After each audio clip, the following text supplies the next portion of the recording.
witness, Dr. Jon Kosloski for testifying. He is our newly appointed director of the All-domain Anomaly Resolution Office, or AARO, an office Congress established in the fiscal year 2022 NDAA to investigate this very serious problem of unidentified anomalous phenomenon, or UAP. Dr. Kosloski comes to AARO from the Research Directorate of the National Security Agency, where he worked in areas of optics research and crypto mathematics. He previously served at the DoD Special Communications Enterprise Office. We look forward to regular engagements between you and the committee. When unidentified anomalous phenomenon enter our airspace, we need to know about it. We need to identify it, but in order to do that, we need to reduce the stigma and credibility challenges associated with these events. Our service members, scientists, foreign partners, and the general public need to know that their reporting, research, and analysis will be taken seriously and acted on in good faith. In the spirit of transparency, AARO recently released a consolidated annual report just a few months after releasing the first volume of the historical record report in March of this year. These public documents help highlight the challenges still facing this office, including the lack of timely and actionable sensor data, the need to revisit cases placed in the active archive, and the importance of improving reporting sources, both in the interagency and internationally. In this hearing, I want to probe a series of specific issues. First, as incidents at Langley and elsewhere have demonstrated, unmanned aerial systems, or UAS, continue to pose significant threats to our national security. In addition to safety of flight issues these UAS create for our own pilots and aircrew, the UAS present clear and undeniable counterintelligence concerns around some of the most sensitive airspace. While standard UAS are not part of AARO's mission, your work on sensors at military installations across the country will be critical to making sure that we have the domain awareness necessary to accurately identify and track these objects. I expect your office to also pay close attention to any anomalous characteristics that these systems could present in the future. Second, I look forward to your presentation of 3 case studies demonstrating cases that AARO has resolved, including the Go Fast, which is one of the most prominent UAP cases. However, I believe it is important to acknowledge ongoing public interest in the Nimitz incident, the gimbal video, and other prominent UAP cases, and for AARO to share what it can about those cases as well. It's also important that AARO speak to unresolved cases and what types of anomalous activity have merited further analysis. And while I know AARO has gone through a period of transition over the past year, it is important to share these disclosures, both resolved and unresolved cases, with the public, even when a Senate hearing is not scheduled.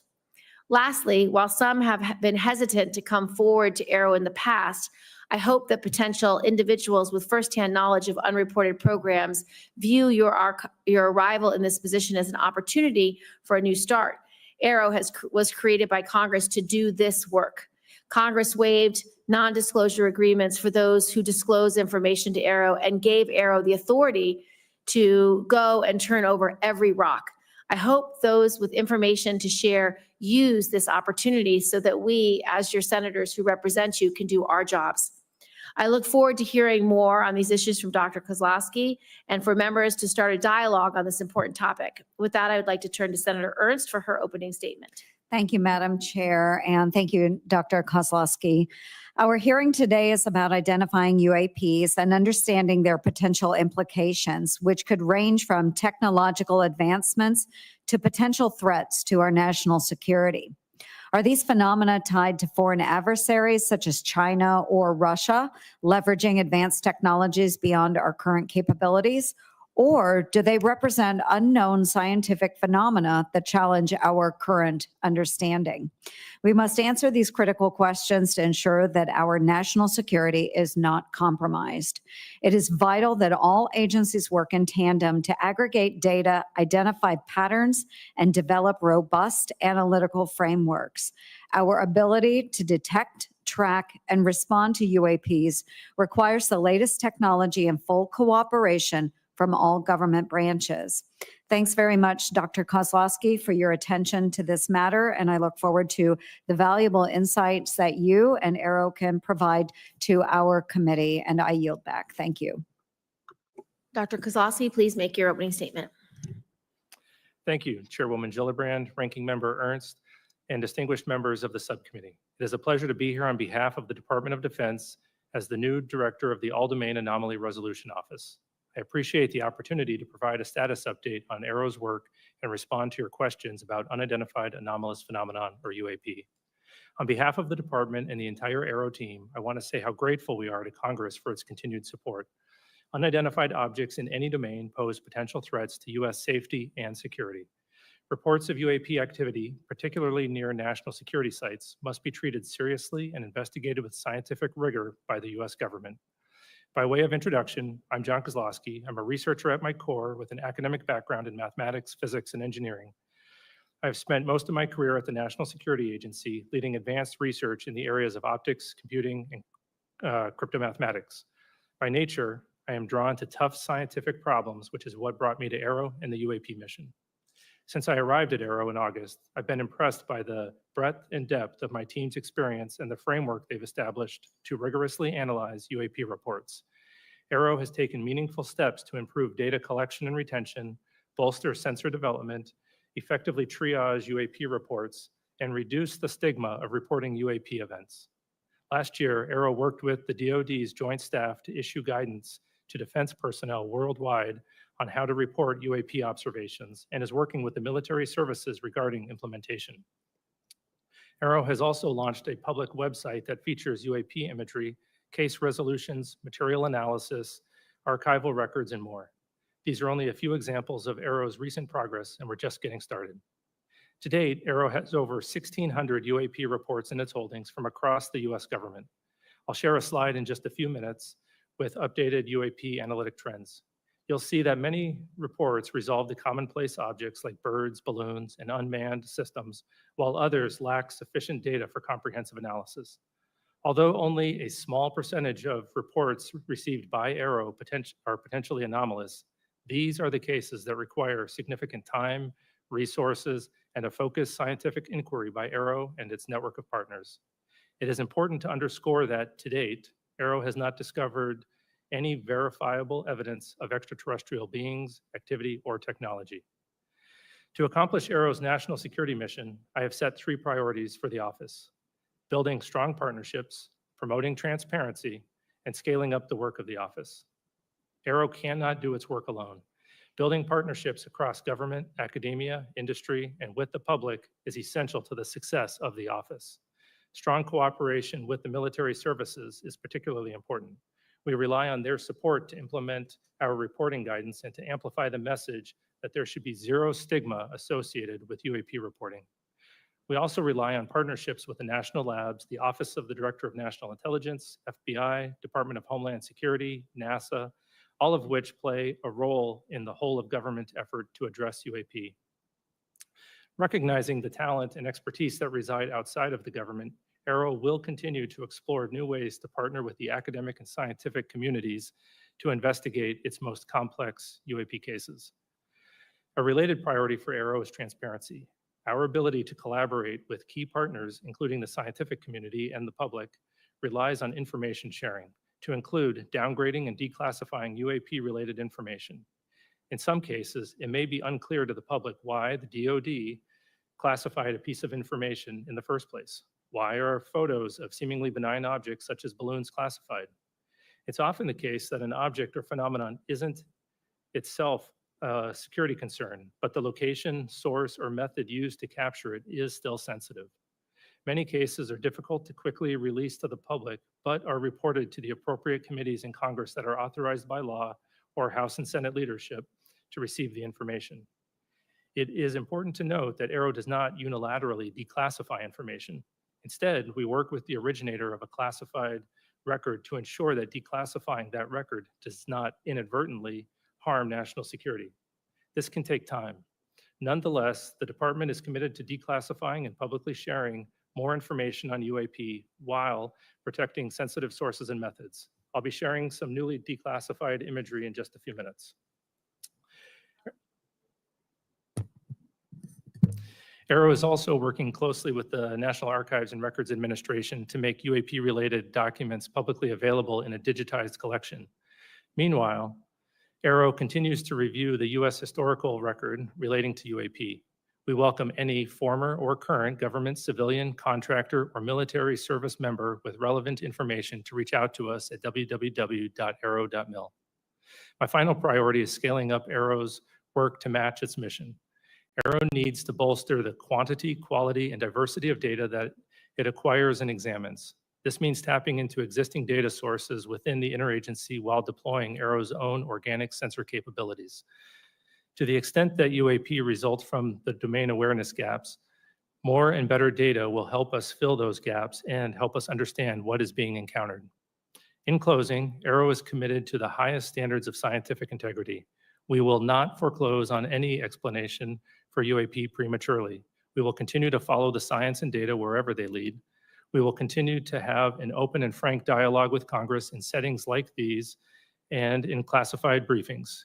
We will continue to keep you fully and currently informed of all UAP information, active or historical.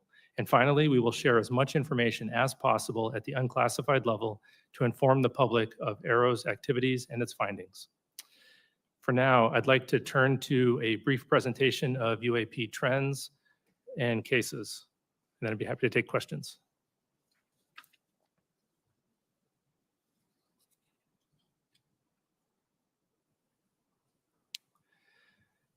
Okay, this chart represents the UAP reporting since 1996, and as has previously been discussed by AARO, that sensor placement seems to have caused a bias in our data, both geographic and at altitude. And we're working to resolve that bias in 2025 or reduce that bias through broader engagements with the DoD as well as the IC and the rest of the government, also by incorporating broader sensors into our data and through a public reporting mechanism that we hope to have live in mid-2025.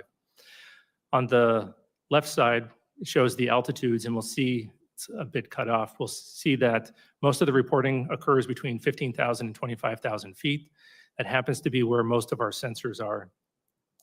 And the reporting above and below that is also often coming from those same platforms.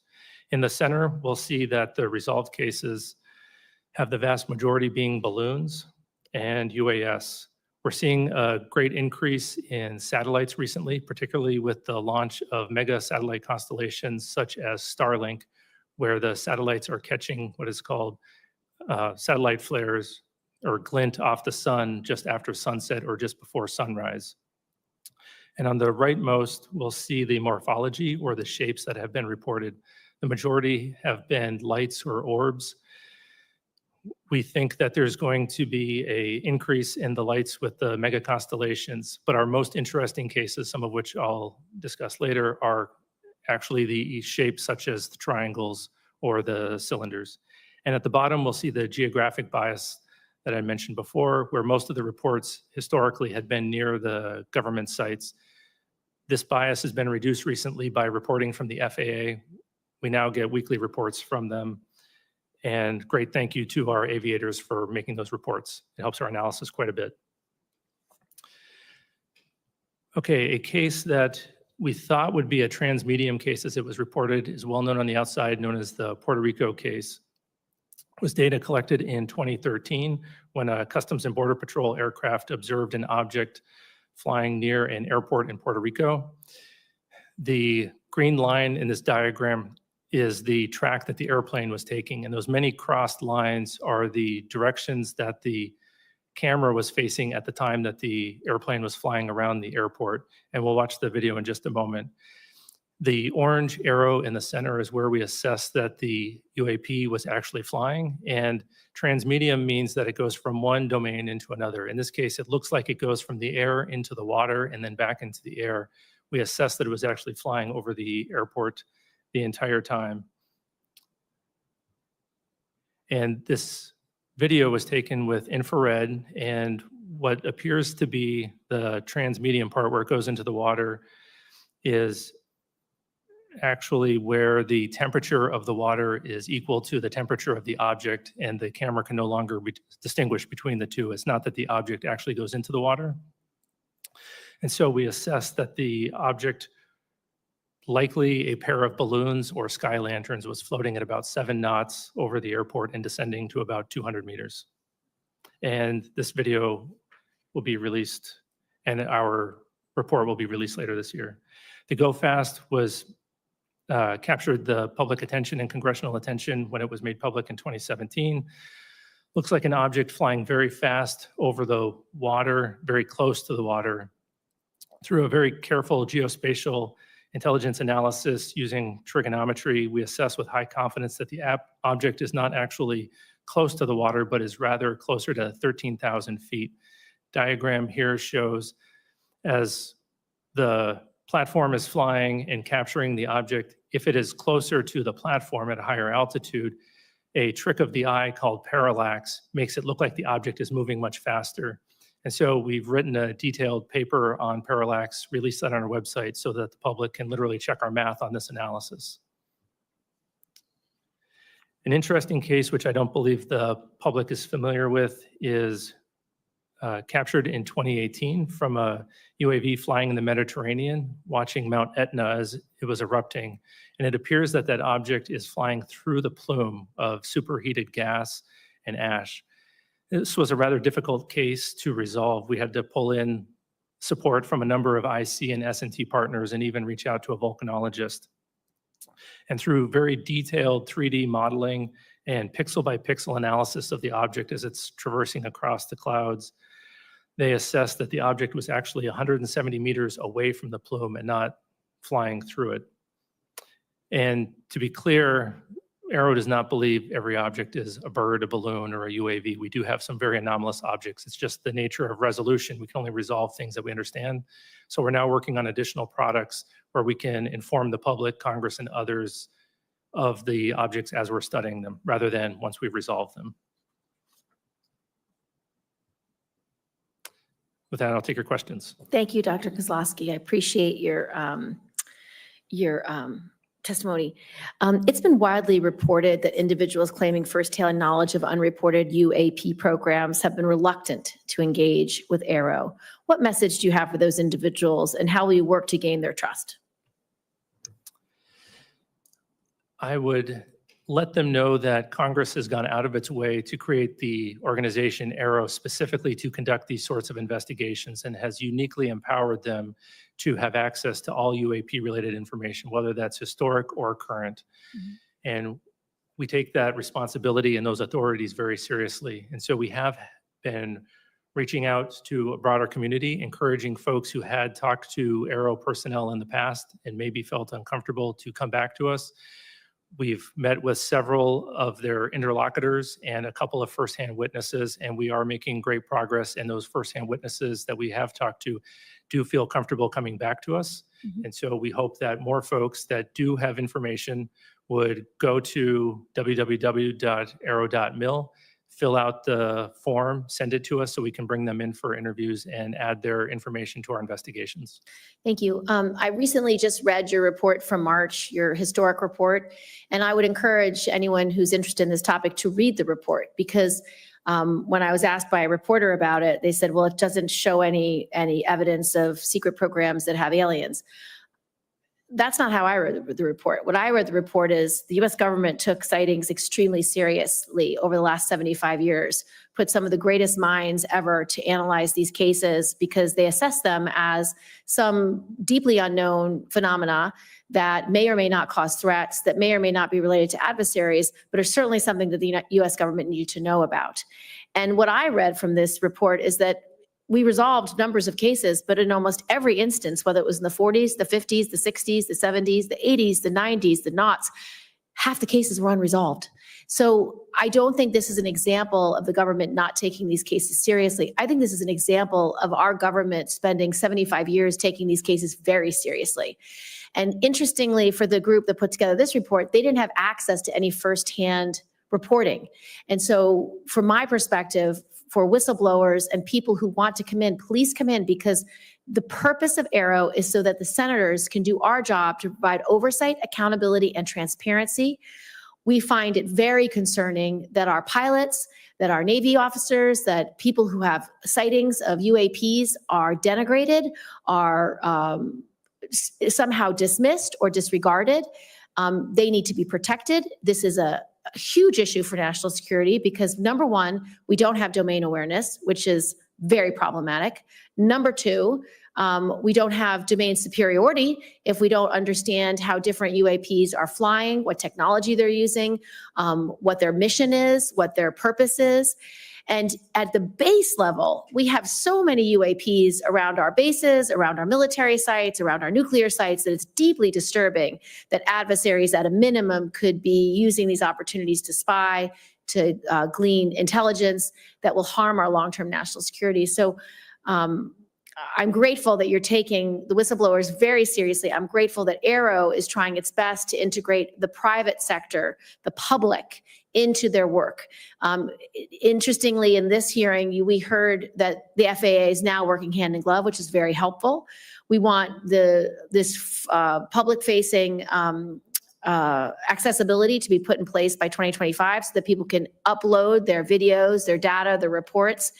I've met with people who have followed this issue for decades, and they have thousands of examples, thousands of pieces of data that ultimately I want uploaded into AARO so you can cross-reference historic information with current information, because this group at AARO are the best scientists that we can find anywhere, and they will do the work that's needed to be done. So I just want to thank you for that. And then with my last 42 seconds, can you tell us about any of the cases that merit further analysis by your IC and science and technology partners? What is it that makes these cases anomalous? And a large number of reports are placed in the active archive because AARO does not have enough information. What might prompt you to reopen a case like that? And do you have any examples? Sure. I'll start with the active archive case. So that is just the place where we put cases where we don't have enough scientific information to resolve them at that time, but we're always looking for opportunities to correlate them to new cases that come in as the new cases come in, as well as enrich those cases with additional data. We do have one example that I'm aware of where we were able to correlate a number of observations of interesting lights in the sky, and eventually we concluded that it was multiple people observing Starlink flares, just as an example. 3 cases that merit analysis that we're working on right now. One we might be in the process of resolving, but nonetheless is still interesting. The first one was brought to us by a law enforcement officer out west, where he observed a large orange orb floating several hundred feet above the ground a couple miles away. He went to investigate what was going on with that orb. And as he was pulling up to the location where he thought would be below the orb, about 40 to 60 meters away from some object the area was well lit, he saw a blacker than black object. He said it was about the size of a Prius, 4 to 6 feet wide. And as he got 40 to 60 meters away from the object, it tilted up about 45 degrees, and then it shot up vertically. He says 10 to 100 times faster than any drone he's ever seen before. And it did that without making a sound, as far as he could tell from inside of his vehicle. And just as it left his field of view through his windshield, then it emitted very bright red and blue lights that illuminated the inside of his vehicle as brightly as if someone had set off fireworks just outside his vehicle, or street flares. So that's anomalous because of the size of the vehicle with the great acceleration. And when he came back to investigate that area, he found no disturbance of the ground beneath it. So that's one interesting one. Another one comes to us from Southeast US. There was a US facility where 2 cars of government contractors were leaving the facility around 9 o'clock in the morning. They looked up in the sky and saw a large metallic cylinder about the size of a commercial airplane, and it was stationary. They observed that there was a very bright white light behind or around the object. They saw it stationary for 15 to 20 seconds, and then it disappeared. Obviously, an object that large, stationary, unless it's a blimp, is unusual, but then disappearing, we can't explain how that would happen. And then the last case was interesting. We had a aircraft that was flying parallel to another aircraft, and it was capturing imagery of it. And a small looking object appeared to fly between the 2 of them much faster than them. Through very careful analysis, we think that the object might have actually been further away than the object that it was videotaping, but it requires very careful analysis to come to those conclusions, and we don't have the metadata to support that yet. Senator Ernst. Yes, thank you, Madam Chair. And Dr. Kosloski, you mentioned that you do work with the intelligence community. You're working with the FAA. Has AARO involved academia? Have you gone to universities? Do you have outside organizations that you are working with? And if so, can you walk us through some of that collaboration? Sure. Right now, most of our collaborations that are veering towards academia are with university-affiliated research centers associated with universities or with FFRDCs. Our partnership with universities, I would say, is lacking right now. We have some one-off associations with university professors. However, that's our fault, and it's largely because of the need to declassify data. We need to give the professors something to work on before we can really engage them. So we're working significantly on a declassification effort. We've hired a number of declassification experts, and we're going to be trying to get cases like the ones that I just discussed here declassified so that we can engage with the universities on a regular basis and provide them the data. Talking to a scientist without data is going to be rather disappointing. So hopefully in 2025, we'll be increasing those efforts. Right. Well, I appreciate that. I think there's a huge pool of talent out there that you should tap into. Given the public's growing concern and interest in UAPs, how do you balance the need for the transparency that our public is demanding with the potential risks of revealing classified defense information? Yeah, that's always a concern that's on the front of our minds. We want to make sure that we're deconflicting both on potential U.S. programs and what the IC might be tracking for adversarial programs as we're aggregating that information and preparing to share it. However, oftentimes we can remove the discussion of the unidentified and anomalous activity from the sensitive information that our partners are concerned with. And that's usually going to be the platforms that the information was collected with, if it is truly anomalous. And so we have our partners working alongside in the declassification of that data. Very good. And then without having to explain the UAP, what do we need to begin really doing about them? What precautions can we take? What should we be doing about them? I think that removing the stigma, reducing the stigma is the first step. We need to make sure that we're having honest and transparent conversations about them, because if we're hesitant to discuss them, then it opens the opportunity for an adversary, as you had mentioned earlier, Senator Gillibrand, to come in and conduct some activity. So we need to do that, and we need to have more persistent monitoring and understand that whether it is a UAP or a counter UAS issue, that we need to have that complete domain awareness around our national security facilities. Wonderful. Thank you. Thank you, Madam Chair. Just a couple of follow-up questions.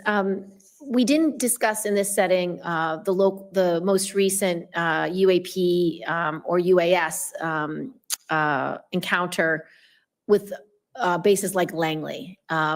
I know that the incursion by UASs that were publicly made available through the press that took over 2 weeks was fairly alarming to senators, because there was a question about what technology they were using. There was a question about why it was so hard to detect. Can you speak to how AARO will be integrated into the review of these kinds of cases, and how you can be helpful to both the intelligence community and the Department of Defense in analyzing or being able to more quickly analyze what's knowable and what's not knowable, so that, because once you do identify it as a drone, for example, it then goes to the right department at DOD or the intelligence community to assess, deal with, or take down as the incident might be. But talk to us a little bit about what role you can play for both the DOD and the IC community in these kinds of incursions that are happening when we don't know what tech is being used, and we don't understand a flight pattern, or we don't understand how they arrive and depart in the way they do. Yeah, we are generally going to be supporting them through an advisory capacity as an organization that naturally needs to conduct baseline experiments of the environment to see what normal looks like, whether it's balloons, birds, anomalous activity, or drones flying through an environment, we're going to gather a lot of data that will allow us to characterize an environment very well and then detect and follow those tracks, hopefully rather efficiently. There's also a lot of overlap in the type of sensors that are going to be used for the counter-UAS mission and the UAP mission, whether that's active detection like radars or passive like cameras. And so as AARO is trying to push the bounds on detectability for UAP, we're hopefully going to have best practices that we can also provide to the counter-UAS, and potentially we might have additional technologies that we can offer them to support. I'd like to just address a little bit of reporting and feedback. As you know, AARO is required to develop a mechanism for the public to report UAP information. Now that that mechanism for current and former military, civilian, and contractor personnel has been established, can you speak to AARO's plans for a public reporting mechanism, and how did AARO arrive at this approach, and were other options considered? And second, for pilots and operators who have reported a UAP, what feedback, if any, has AARO provided to these individuals related to what AARO is doing with their report and how the report has been resolved? How does such feedback or lack thereof impact the frequency of UAP reporting? Yeah, the public reporting mechanism that we've decided to go with is going to look similar to the reporting mechanism that we currently have for historical events, where we're going to ask folks to go to our website, download a PDF form, put in the narrative for their account, and then email that to us with accompanying media. Usually it'll probably be imagery. We went with that option because we thought, one, we could do it rather quickly, we could do it efficiently, make it very cost effective for the taxpayer, but also we think we can gather all the data that we're going to need to conduct our analysis. And then we're going to have that feed into an automated processing system that will cross-correlate that against all the other public reported cases as well as the US government cases.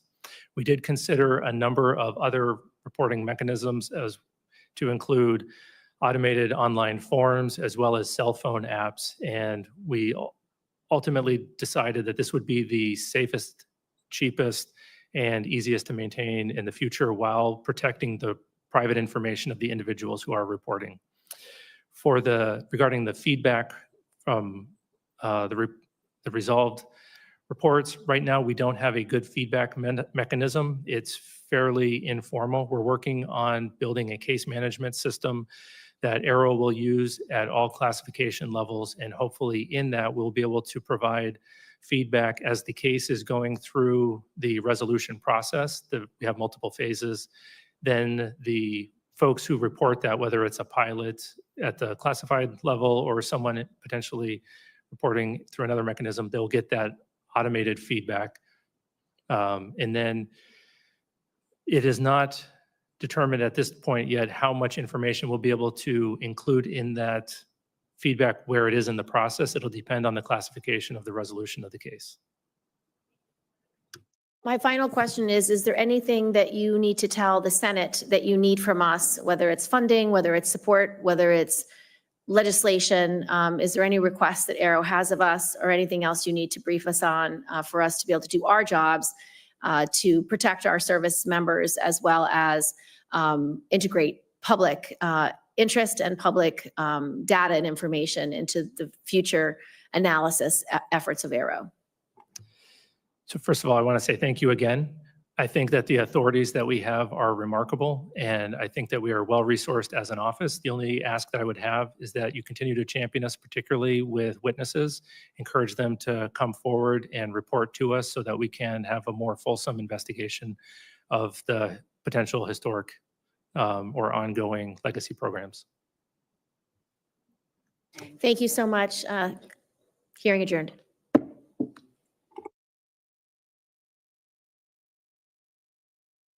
That's it? We're done? That was too short. That was too short. I have too many questions. I'm a little upset, to be fair with you. The beginning felt like another Sean Kirkpatrick, talking about all the data that we found. Please give us more witnesses. There were some points where I'm like, okay, it's not terrible. I didn't have any expectations, and we had no information before this hearing took place. And there was a closed door session right before this one. for those that didn't know. And of course, that leads me to ask, what was covered in the closed door were the same questions asked, because to me and to a lot of people that I was reading in the chat, they were like, Kosloski sounds really nervous. He does not sound necessarily confident. You can hear the slight shaking in his voice. He's very rigid when he speaks. His hands are barely moving. His head hardly moves. I mean, there is no movement with this man whenever he spoke, which is odd because for the most part, we're genuinely fluid people. We like to move around sometimes, especially when we're passionate about something, regardless of the culture. But in this case, he looked uncomfortable, which I can understand. It's something that can be difficult to talk about, especially when being sensitive on what can be mentioned in the open hearing versus the closed hearing. I get that. But there were I felt a lot of essence of another Dr. Sean Kirkpatrick, which that didn't end well for him. He resigned in December. Kosloski became a chief just in August, to my understanding of 2024. That's what he stated. So he's only been doing his job for the last several months, which means he didn't write the report that came out in March that Gillibrand had mentioned of, oh, you guys need to read this about all these offices that have been happening for the last 75 years. And I'm quoting there. I can just imagine his face being like, I didn't write that.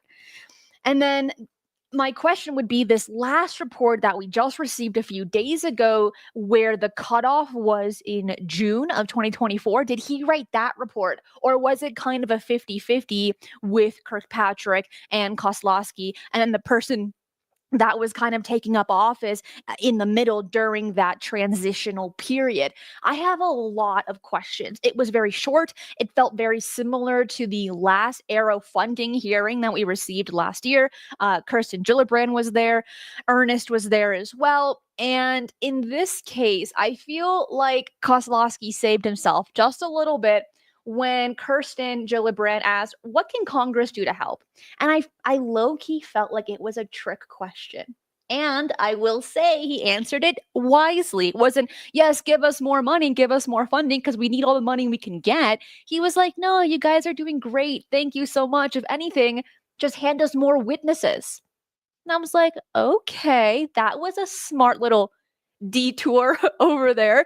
But we saw that exact same answer from Dr. Sean Kirkpatrick as well. And of course, it does lead me to feel a little hesitant merely from what retired Rear Admiral Tim Gallaudet had said during the hearing earlier this week, that he had spoken to AARO, and the AARO team was really trying to convince Tim Gallaudet that what he saw was conventional. And so from his words alone, Gallaudet's words alone, it felt like Project Blue Book 2.0.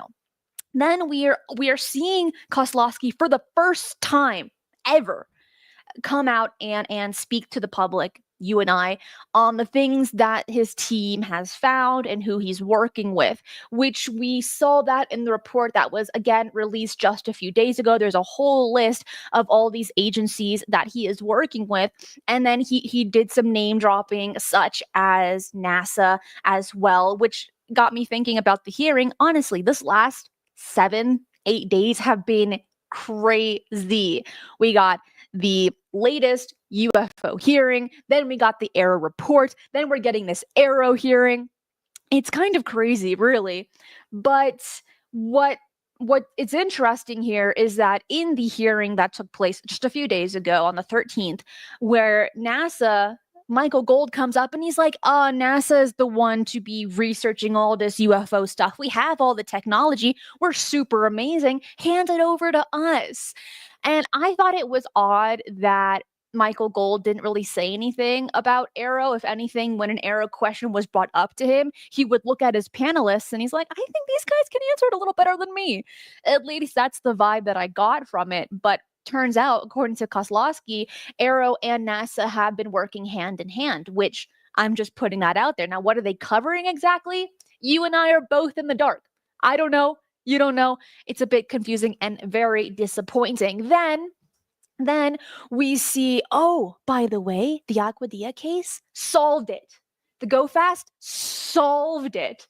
And I'm thinking, really? I mean, it's been sitting in the archives for years.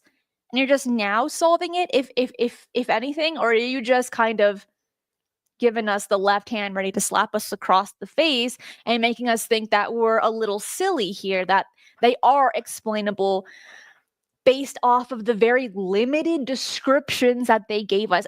Kosloski gave us very limited data on attempting to explain away these cases. Honey, baby, sweetheart, I need a lot more data for that. And just saying, oh, just take my word for it. Trust me. I know I'm not the only one here. I bet you felt the same way where you're like, no, I need more of this. By the way, his data presentation was 5 minutes, give or take a little bit. That is nothing. No, 5 minutes. Yeah. It started at 11:54 and it ended at 17:33. I have on my timestamps right here for you that when this live stream is over, you can go back with the timestamps to see the data that was provided and the questions that were asked to make it as easy for you as possible. But his data collection was very sparse, in my opinion. I need a lot more. Are we going to receive more information on the AARO website? I'll keep an eye out for it. I know you will as well. And if more information comes forward, of course, we will be covering it right here on this channel. So make sure to subscribe and hit that notification bell. But for the time being, it wasn't a very promising hearing. We didn't get any new information that was kind of hinted at earlier this week of, oh, maybe they'll be releasing new UFO footage or photos. We didn't get any of that. Maybe that was in the closed hearing, but not in this case. Now, for those catching this live, you watched it with me. What are your thoughts on this? How do you think it went? What were your expectations, if you had any? And what were some things that I might have missed in this short little summary analysis that I gave you that you caught that I didn't? Darkstar, thank you so much for becoming a YouTube member. Brian, thank you so much for the $5 as well. I hear what you mean on that. Stephen Rice, thank you for the $4.99. He says he was full of swamp gas. Yes, now the new term is drones, but I was very pleased that twice the Langley Air Force Base incident was mentioned, not only today, but during the hearing on Wednesday. It was also mentioned twice there as well. So I like to see that these congressmen and representatives are familiarizing themselves on this topic and the new information that is coming forward for them to talk about this. When Kirsten Gillibrand asked, well, what can we do about the Langley Air Force Base incident? What can we do about it for the future? And he's like, oh, we need more data. I mean, yes, but that's not the right answer. I was very disappointed with that, but I'm really glad that Gillibrand did ask that question because it's very important. Grim, thank you so much for the $5. It says, it almost seems like this is all a PSYOP. Project Bluebeam, anyone? Oh, hi, Cristina. I hear what you mean on that, especially in today's age. A lot of people are kind of leaning more towards Project Bluebeam than in previous years, and I can get that, but it's just disappointing that even that in itself could be a PSYOP, where if we were to actually get some kind of mass disclosure or sighting, there will be so many people that say, guys, holograms. This is Project Bluebeam, when in reality it might not be. So that really convolutes everything. It really muddies the water. And so no matter what, we always have to be skeptical and, for the most part, believe our own eyes, believe our own instances, because it's very easy to brush something off as Project Bluebeam or even as the real thing when they might just have flip-flopped. Hopefully that makes sense to you. And then Dan, thank you as well. It says the contradiction that caught me tonight was saying that we have a whole of government approach, yet days ago it was stated clearly that wasn't the case. That was a great catch, Dan. I get that. I really, really do. Yes, during the hearing, I understood there was that kind of hesitancy. And then today, Kosloski was like, oh, we have so much help over here. Check out this huge list from the AARO report that was just released. We got everything going on over here. Yes. Now, different voices and different mouths will say different things. So we can only see how this will progress in the future if they really are getting that assistance that they need. Because when it comes to all of these different agencies and offices, the right hand doesn't know what the left hand is doing. And according to Tim Gallaudet and Lua Elizondo during the hearing on Wednesday, what they were really focusing on, really hoping for, is that there's just this one office this one place where all of this UFO data can be funneled through, no matter if you're part of the NSA, the CIA, the FBI, AARO, whatever, it's all being funneled in one area instead of AARO saying, hey, CIA, do you have any information about UFOs? Hey, NSA, and so on and so forth. It's very exhausting. It's very time consuming. But if there's just this one little funnel, right, all information goes into one office, that would be so much easier for everyone, including us over here, when we want to file a FOIA report. We know exactly who to point that to. See what I'm saying? But I want to ask other people, what do you think about this? Liam says, there's a reason NASA don't care, because they already know. A lot of people are having the same idea. And from the media briefing that we got in September of 2023, Bill Nelson had said, oh, we're so transparent about everything and you can bet your boots, when they haven't been, and they still are not. We haven't received any information from the NASA Independent UFO Study Group since September of last year. Even when Michael Gold came forward during his hearing, we got no information at all. Then Kosloski drops the NASA name. Oh, I'm so cool, NASA, but we still get nothing. It is very disappointing to constantly see the name NASA come up over and over again, but they are not filling up the shoes that they need to when it comes to researching UFOs and making that information public, or at the very least, according to Bill Nelson, transparent. I'm not seeing it as of yet, but that might change in the near future. But I'm not being optimistic there for that in particular. And yes, P says no evidence of extraterrestrials. Then, of course, we hear the threat narrative by Ernst, who said, oh, you know what? It might be China. It might be Russia. Or it might be something unknown. And I'm thinking, at this point, could it really be China or Russia? I'm understanding the heat that the world is taking right now with China and Russia. I get that. I'm actually surprised it wasn't brought up today, to be honest with you. But a lot of these things that are being seen that can't be explained by very trained eyes, it's not China or Russia. It's not these foreign adversaries. And it's been stated consistently in these AARO reports. The one in March, the one that we just got a few days ago, they're saying, guys, read the paperwork. It's not foreign adversaries. And I don't think Ernst read the report for that. I was a little ticked off there, just a touch. Android, thank you so much for the $5. It says, Lasso listed senators that come out of the classified hearing. You got King, you got Langford, Bennett, Cornyn, Gillibrand. Of course, she had to be there. Kelly, Morin, Warnes, and more, bipartisan. That is really interesting. Lasso does amazing work from Ask a Poll. Really incredible. And I'm really glad to hear that all of these people were coming out of the classified hearing. And yet, out of all those people, only 2 showed up to the open hearing. Why? Why is that? And how many of these questions were already asked? That's my question. I wish closed hearings didn't exist. I wish we could all be a part of them to really get an understanding of what's going on. But it seems either way, even though Kosloski was already prepared, like in the sense of he already had the closed hearing, he should have been totally prepared for the open hearing. He sounded very nervous, very scared.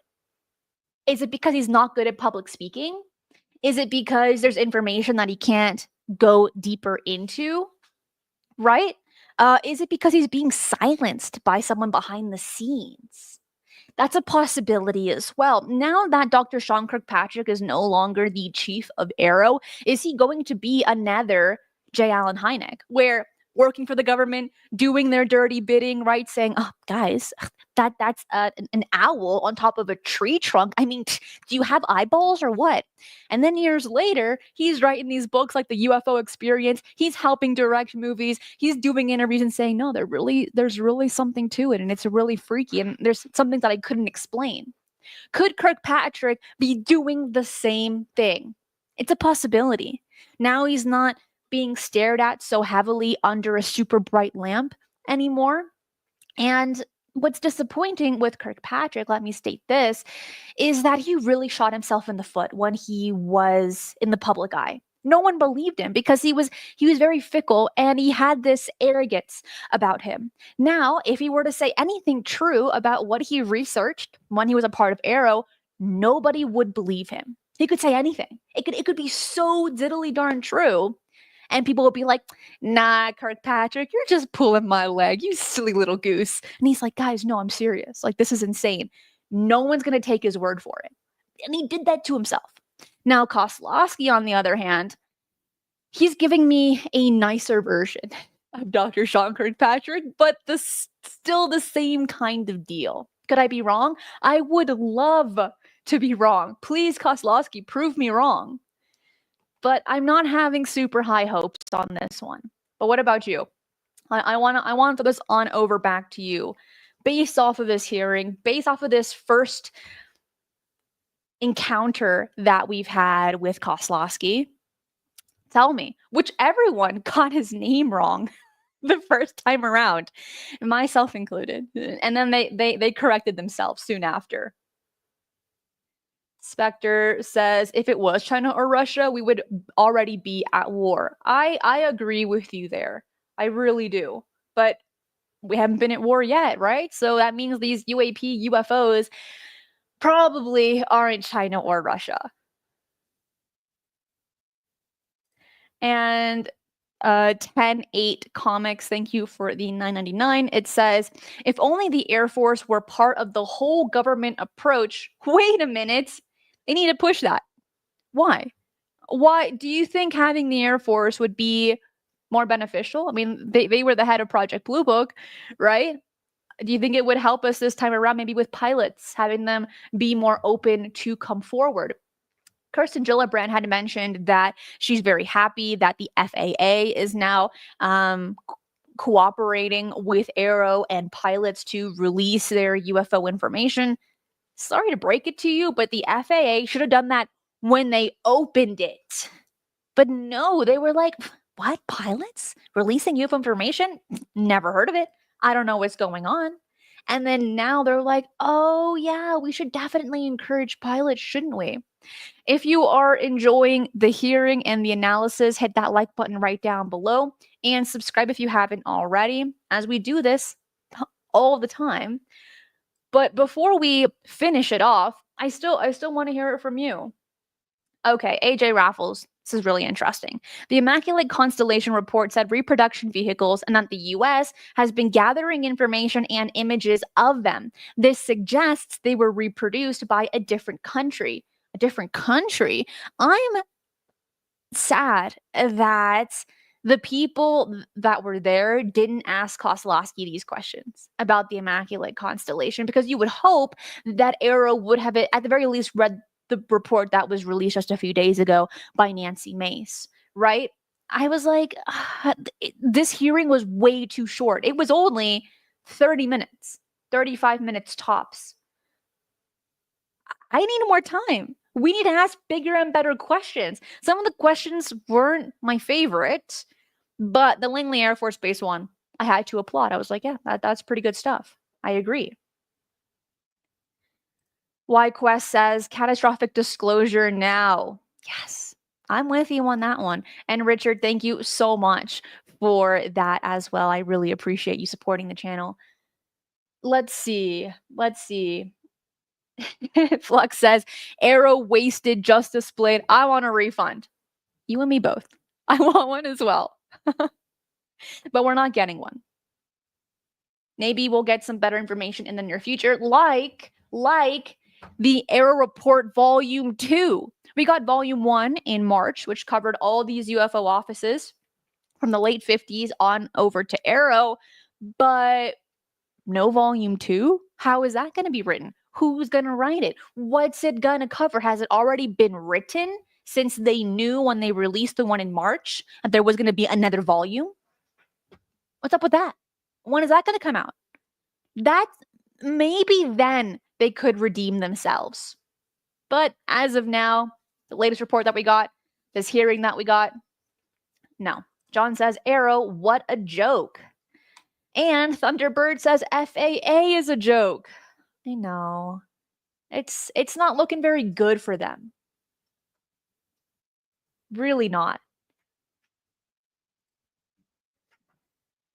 And the report that they just released, it was pretty old data. It wasn't data gathered under Kosloski, as we know that he got into office, or his position in AARO in August of 2024, so just a few months ago. And maybe this next report that he writes might be better. And then AJ Raffles, thank you so much for the £5. Thank you for that. Let's see. Michael says, Gillibrand knew it was going to be a waste of time, so why have it longer? Okay, I mean, maybe, but she sounded a little bit optimistic near the end of the hearing that AARO is doing a great job. What can Congress do to help AARO? She did help fund it originally when it changed from the AOI MSG over to AARO as well. She's really been helping in the sidelines, that I think that she's still optimistic about it, but because she was in the closed hearing, she was like, maybe it's not going to be super great, because we can only get so much information out to the public as a possibility. Deadfish says, wire them up to lie detectors. That would be so good. I would really, really like that. That'd be interesting.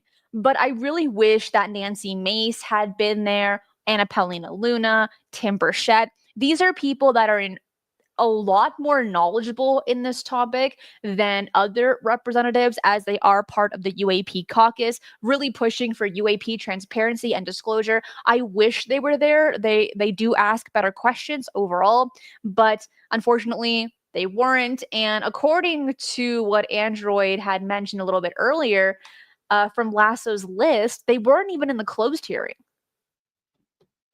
What's up with that? You have to be chosen to be a part of these hearings? Like the closed door ones? Or can you just show up? You have like a nice little shiny badge. And if so, why didn't they go? I want to know that.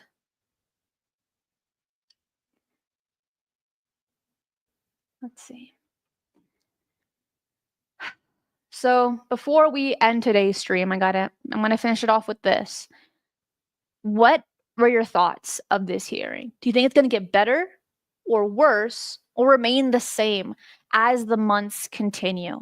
Let me know in the live chat. Let me know in the comments as well. That is it for today. I will see you next time. Be safe, and remember, keep your eyes on the skies.